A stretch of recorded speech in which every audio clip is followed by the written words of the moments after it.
Hi friends, welcome to Jeeva Sumathi channel. இன்றைக்கி நம்ம சேனலில் சிவப்பு அவல் வச்சு ஒரு உப்புமா ரெசிபி தான் பார்க்க போகிறோம். வாங்க எப்படி பண்ணணும்னு பார்த்துடலாம்.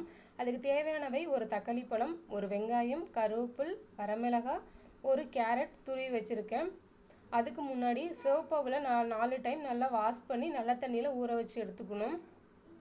நல்லா ஊறினதை எப்படி கண்டுபிடிக்கணும் அப்படின்னா, நான் அந்த ஒரு அவலை நல்லா இந்த மாதிரி அழுத்தி எடுத்தோம்னா நல்லா ரெண்டாக உடையணும். அந்தளவுக்கு சாஃப்டாக ஊறி இருக்கணும். அப்போ தான் சாப்பிடும் போது நல்லா சாஃப்டாக கிடைக்கும்.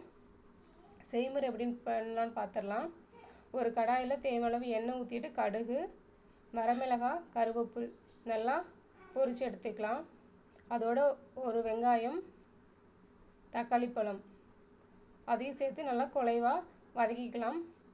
இது குழந்தைக்கு பண்ணுறது, அதனால் உப்பு கம்மியாக எல்லாமே கம்மியாக சேர்த்துக்கிறேன். பெரியவங்களுக்காக கொஞ்சம் எக்ஸ்ட்ரா சேர்த்துக்கலாம். அதோட ஒரு கேரட் துருவி வச்சுருக்கேன், அதையும் சேர்த்துக்கலாம். கேரட் சீக்கிரமாக வெந்துடும், ஆனால் தண்ணி எதுவும் ஊற்ற வேண்டாம். நல்லா வதக்கி விட்டுட்டு ஒரு தட்டு போட்டு மூடி வச்சு எடுத்தோம்னா கேரட் நல்லா வெந்துடும்.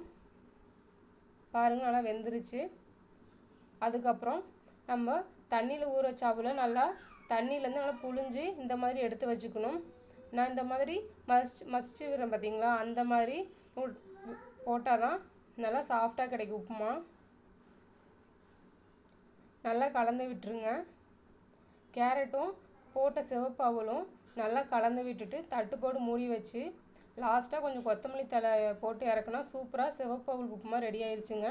குழந்தைங்களுக்கு நீங்கள் காலை டிஃபன், இட்லி, தோசை இந்த மாதிரி கொடுக்குற பதிலாக இந்த மாதிரி சிவப்பு அவல் கொடுத்தா ரொம்ப எனர்ஜியாகவும் இருக்கும். நிறையா சத்துக்கள் இதில் இருக்குது. நீங்களும் இந்த மாதிரி ட்ரை பண்ணி பார்த்துட்டு எக்ஸ்பீரியன்ஸ் என் கூட ஷேர் பண்ணுங்கள். நெக்ஸ்ட் வீடியோவில் பார்க்கலாம். டாடா.